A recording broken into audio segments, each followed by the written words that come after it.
नमस्कार बच्चों। तो आज हम लोग देखने वाले हैं S C. Verma chapter number 5 Newton's laws of motion question number 33 का सॉल्यूशन। क्वेश्चन में बोला है find the mass capital M of the hanging block in the figure which will prevent the smaller block from slipping over the triangular block. All the surfaces and are frictionless and the string and the pulley are light।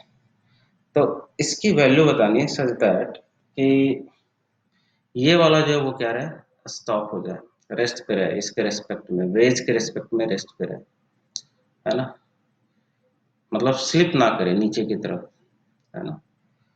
तो क्या होगा अगर सोचिए, सबसे पहले तो surfaces जो है फ्रिक्शनलेस है ना, तो अगर इसका मास कुछ भी होगा तो ऑब्वियसली टेंशन होगा स्ट्रिंग में, और टेंशन होगा स्ट्रिंग में तो यही टेंशन इसे खींचने की काम करेगी। तो इस टेंशन के कारण क्या होगा, ये जो वेज पे फोर्स लगेगा जिसके कारण ये सिस्टम एक्सेलरेट करेगा। और आपने प्रैक्टिकली देखा भी होगा कि अगर आप इस तरह का कोई सिस्टम लेते हैं और उसे आगे की तरफ एक्सेलरेट करते हो आप, तो ये क्या होता है, स्लाइड नहीं भी कर सकता है, ऐसा सिचुएशन आता है ना। बट रियल लाइफ में बहुत सारे फैक्टर्स होते हैं, फ्रिक्शन वगैरह भी रहते हैं, तो यहाँ पे फ्रिक्शन वगैरह क्या करना है, नहीं लेना है। तो इट में भी पॉसिबल हो सकता है कि अगर ये वेज को एक्सेलरेट करे राइट साइड, तो हो सकता है कि ये जो ब्लॉक है वो रेस्ट पे रह सकता है। तो यही सिचुएशन आपको फाइंड करनी है। तो चलिए यहाँ पे सबसे पहले तो मैं फोकस कर रहा हूँ कहाँ पे, ये जो ट्रायंगुलर वेज है इस पे फोकस कर रहा हूँ। तो इस पे ये लग रहा होगा टेंशन, मान लीजिए टी, स्ट्रिंग में टेंशन होगी, ये इसका मास है कितना, एम डैश, और ये जो ब्लॉक है एम है इसका मास। तो मान लीजिए इस टी के कारण कुछ ना कुछ एक्सेलरेट कर रहा होगा। तो क्या अब इस एक्सेलरेशन की वैल्यू निकाली जा सकती है? Answer is yes. अब इसको दोनों मेथड से हम लोग कर सकते हैं, एक तो ग्राउंड फ्रेम से भी कर सकते हैं, और एक आप क्या कर सकते हो, नॉन इनर्शियल फ्रेम में भी सॉल्व कर सकते हो। हालांकि नॉन इनर्शियल फ्रेम में बहुत ही आसानी से आ जाती है, तो मैं क्या कर रहा हूँ, नॉन इनर्शियल फ्रेम से इसे सिंप्लीफाई करने की कोशिश कर रहा हूँ। मैं क्या करता हूँ, एक ऑब्जर्वर को फ्रेम के अंदर बैठा रहा हूँ, वेज के अंदर बैठा रहा हूँ, ठीक है। तो अगर इस ब्लॉक को वेज के रेस्पेक्ट में रेस्ट पे रहना है, इसका मतलब इस ये ऑब्जर्वर क्या देखेगा कि ये जो ऑब्जेक्ट है ये हमेशा क्या है, रेस्ट पे, है ना। तो बट ये जो ऑब्जर्वर, अब चूंकि वेज जो है वो क्या कर रहा है, एक्सेलरेट कर रहा है, यहाँ पे देखिए एक्सेलरेशन ए, इसका मतलब ये जो ऑब्जर्वर है ये भी क्या है, एक्सेलरेटेड है। तो अब ये कैसा हो गया सिचुएशन, नॉन इनर्शियल फ्रेम का केस हो गया। तो नॉन इनर्शियल फ्रेम में हम लोग न्यूटन्स लॉ डायरेक्टली अप्लाई नहीं करते हैं। हाँ, न्यूटन्स लॉ अप्लाई कर सकते हैं, बट आपको क्या करना होगा, सूडो फोर्स लगा कर अप्लाई करना होगा, डायरेक्टली अप्लाई नहीं करेंगे। तो यहाँ पे अब सूडो फोर्स की कंसेप्ट आ जाएगी। तो चलिए हम लोग एनालाइज किसको करना चाहते हैं, तो इसके मोशन को, क्योंकि इसी को, ये जो ऑब्जर्वर है इसी को क्या देखेगा, रेस्ट पे। तो सबसे पहले फ्री बॉडी डायग्राम में बना लेता हूँ, ठीक है। ये तो एंगल थीटा दिया हुआ है, ये एम है, इस पे कितने फोर्सेस लग रहे हैं, तो एक तो लग रहा है एम जी नीचे की तरफ, एक लग रहा होगा वेव्स के कारण कांटेक्ट फोर्स नॉर्मल, ठीक है। और क्या लग रहा है, तो आप सोच सकते हैं इसके कारण, क्योंकि आप इस फ्रेम में सॉल्व करना चाह रहे हो, तो एक सूडो फोर्स भी आपको लगाना होगा, है ना। तो सूडो फोर्स की डायरेक्शन आपको पता है कि अगर ऑब्जर्वर जो है राइट साइड एक्सेलरेट कर रहा है, तो सूडो फोर्स किधर लगाना होगा, उसके अपोजिट, जिधर एक्सेलरेट कर रहा है उसके अपोजिट। तो सूडो फोर्स यहाँ पे लेफ्ट साइड आपको लगाना होगा, तो लेफ्ट साइड में यहाँ पे लगा रहा हूँ, तो यहाँ पे मैं लगा रहा हूँ सूडो फोर्स लेफ्ट साइड, और सूडो फोर्स की जो वैल्यू होगी, mass of the object into acceleration of the observer. तो हो गया। अब ये क्या देखेगा, इसे क्या लगेगा कि इस पे थ्री फोर्सेस लग रहे हैं, है ना, जिसमें से कि ये सूडो फोर्स ये खुद के द्वारा लगाया गया, ठीक है, इसने जबरदस्ती लगाया न्यूटन्स लॉ को अप्लाई करने के लिए। अब इसे क्या लगेगा कि ऑब्जेक्ट रेस्ट पे, तो ऑब्वियसली अगर ऑब्जेक्ट रेस्ट पे, तो आप जानते हैं कि नेट फोर्स इस पे क्या होनी चाहिए, जीरो। इससे फील होगा कि इस पे नेट फोर्स जीरो है। तो अब देखते हैं यहाँ पे मैं क्या कर रहा हूँ, रिजॉल्व कर रहा हूँ। अब रिजॉल्व भी ऐसा करना चाहिए ताकि जो कंपोनेंट जो है वो मिनिमम से मिनिमम निकाला जाए। तो आप देखो मैं एक्सिस ऐसा ले रहा हूँ, ऐसा लेने से फायदा क्या है, ऐसा लेने से फायदा क्या है कि मुझे एक तो इसको भी रिजॉल्व नहीं करना पड़ेगा, एक इसे भी रिजॉल्व नहीं करना पड़ेगा, तो सिर्फ इससे रिजॉल्व करूंगा।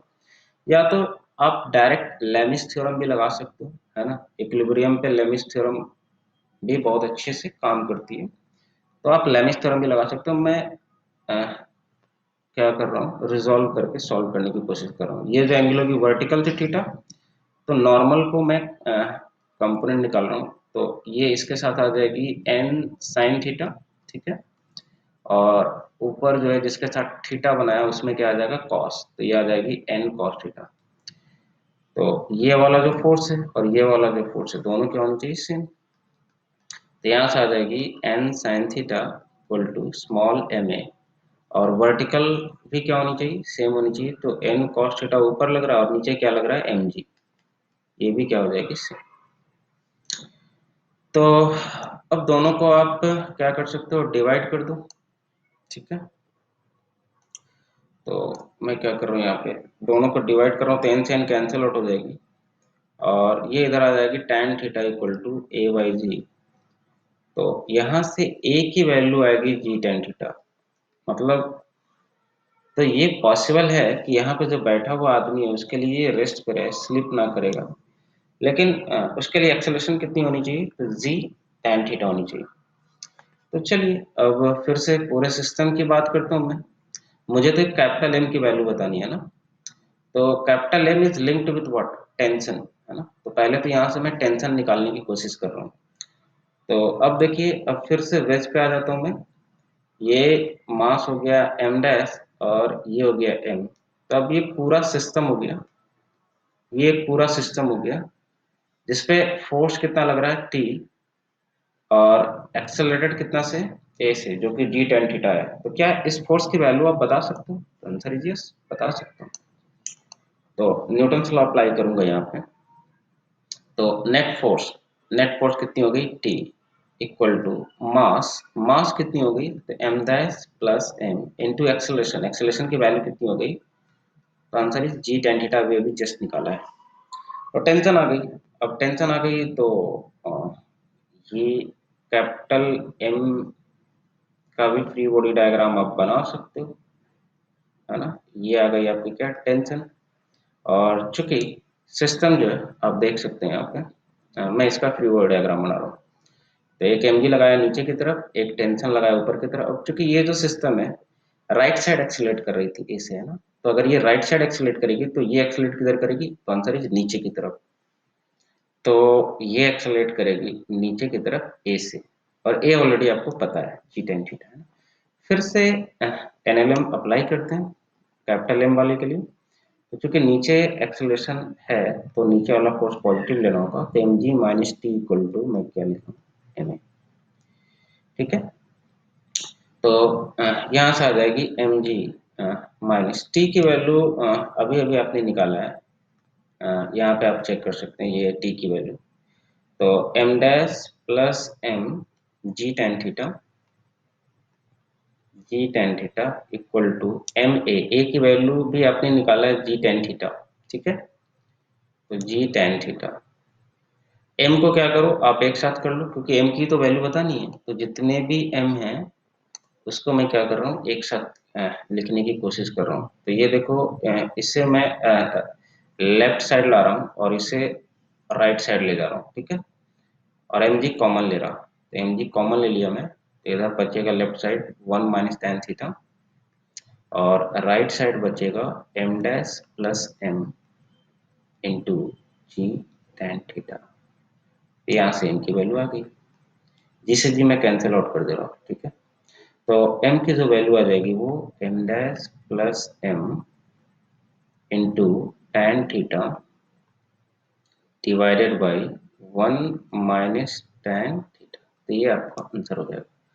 इवन आप और भी सिंप्लीफाई कर सकते हो, है ना। एससी वर्मा ने जो आंसर दिया वो सिंप्लीफाइड फॉर्म में दिया। तो मैं क्या कर रहा हूँ, ऊपर नीचे tan थीटा से डिवाइड कर रहा है, यहाँ भी tan थीटा से डिवाइड कर रहा, ठीक है।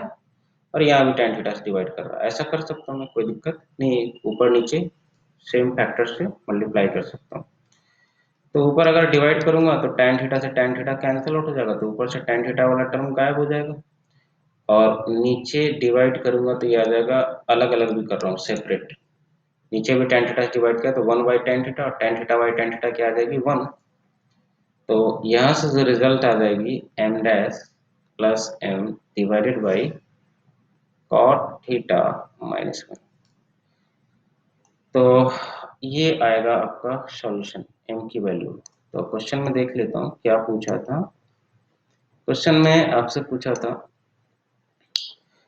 फाइंड द मास m, तो m की वैल्यू ही पूछी थी, तो सिर्फ m की वैल्यू पूछी थी, तो ये आंसर हो जाएगा आपका m dash plus m divided by cot theta minus. तो आज के लिए इतना ही, फिर मिलेंगे हम लोग नेक्स्ट क्वेश्चन में। क्वेश्चन नंबर ये कितना था 33 34 के साथ नेक्स्ट वीडियो में मिलेंगे।